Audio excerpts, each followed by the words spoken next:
है मसीह का प्यारा वचन, ये है वचन प्यारा। परमेश्वर के धन्य नाम की महिमा हो। प्रभात मनन के सत्र 2183 में आप सभी का बहुत ही विनम्रता के साथ स्वागत करता हूं। आइए आज के मनन के लिए हम एक और बार इब्रानी अध्याय 13 पद 20 और 21 पढ़ते हैं। अब शांति दाता परमेश्वर जो हमारे प्रभु यीशु को, जो भेड़ों का महान रखवाला है, सनातन वाचा के लहू के गुण से मरे हुए में से जिला कर ले आया, तुम्हें हर एक भली बात में सिद्ध करे, जिससे तुम उसकी इच्छा पूरी करो। जो कुछ उसको भाता है उसे यीशु मसीह के द्वारा हमें उत्पन्न करे। उसी की महिमा युगानुयुग होती रहे, आमीन। पुराने नियम के समय के वाचाएं वर्तमान काल के संधियों से तुलना करके हम समझ सकते हैं। वाचाएं रिश्ताओं को परिभाषित करते हैं। अक्सर दो पक्ष के बीच में वाचा बांधने का उद्देश्य ये रहता था कि एक खास लक्ष्य की प्राप्ति के लिए दोनों मिलकर मेहनत करें। बाइबल में हम ऐसी कई वाचाएं देखते हैं जो परमेश्वर ने उनके कई भक्तों के साथ किया। उन वाचाएं भी, जैसे अन्य वाचाओं के बारे में हम देखते हैं, एक आम लक्ष्य के लिए परमेश्वर और निम्न भक्तों के बीच मिलकर प्रयासरत रहने हेतु तैयार की गई थी। बाइबल में यह भी कई वाचाओं का जिक्र क्यों न हो, 5 वाचाएं सबसे महत्वपूर्ण तथा मनुष्य जाति के उद्धार से ताल्लुक रखने वाले, जो क्रमशः पहला नूह के साथ परमेश्वर की वाचा, दूसरी अब्राहम के साथ परमेश्वर की वाचा, तीसरी मूसा के साथ परमेश्वर की वाचा, चौथी दाऊद के साथ परमेश्वर की वाचा, 5वीं नई वाचा इत्यादि है। संसार में जब पाप बढ़ गया, परमेश्वर ने जलप्रलय के द्वारा संसार का सत्यानाश करने का निर्णय लिया, परंतु नूह नामक एक व्यक्ति को परमेश्वर का अनुग्रह मिला जो एक खरा इंसान था। परमेश्वर ने नूह और उसके परिवार के 7 जन को जलप्रलय से बचाया और उनके साथ एक वाचा बांधी कि अब संसार को परमेश्वर जल से कभी संपूर्ण रूप में नाश नहीं करेंगे। परमेश्वर के द्वारा सत्यानाश किए गए संसार में नूह ने जो परमेश्वर के लिए होम बलि का अर्पण किया, परमेश्वर ने आसमान में मेघधनुष को दिखाकर नूह के साथ वाचा बांधी की अब संपूर्ण संसार का वह सत्यानाश नहीं करेंगे। उत्पत्ति 8:21।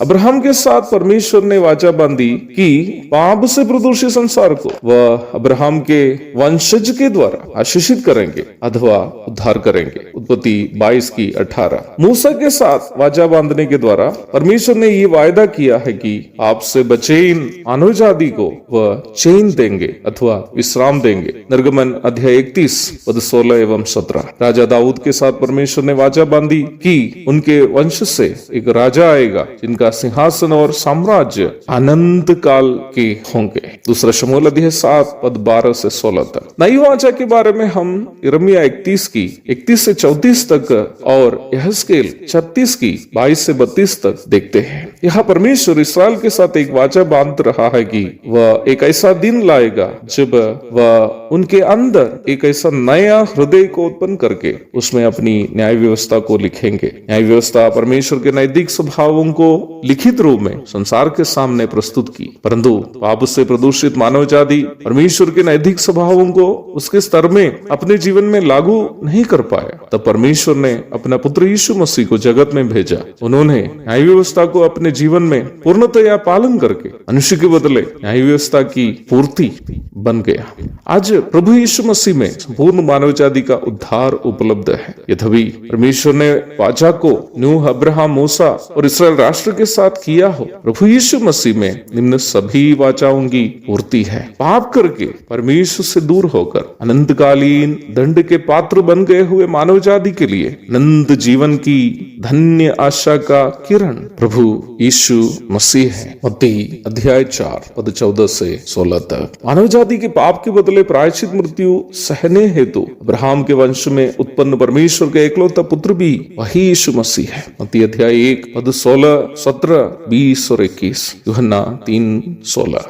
न्याय व्यवस्था के द्वारा मूसा को जो विश्राम का वायदा परमेश्वर ने किया था, उस विश्राम को आत्मिक रूप में और वैसा ही अक्षरिक रूप में भी देने वाला प्रभु यीशु मसीह ही है। मत्ती 11:28, प्रकाशित वाक्य 20:4 और 6 और 21:3 और 4। दाऊद के सिंहासन में बैठकर अनंतकाल राज करने जाने वाला राजाधिराजा भी यही प्रभु यीशु मसीह ही है। और उस समय हम जो उनकी प्रजा है, उनकी संतान है, चाहे इस्राएल से या फिर अन्य जातियों में से, उनकी प्रायश्चित मृत्यु के द्वारा उद्धार पाए हैं, उनकी पवित्रता का धारण करके उनके साथ अनंत काल संगति करते हुए उनके साथ राज करेंगे।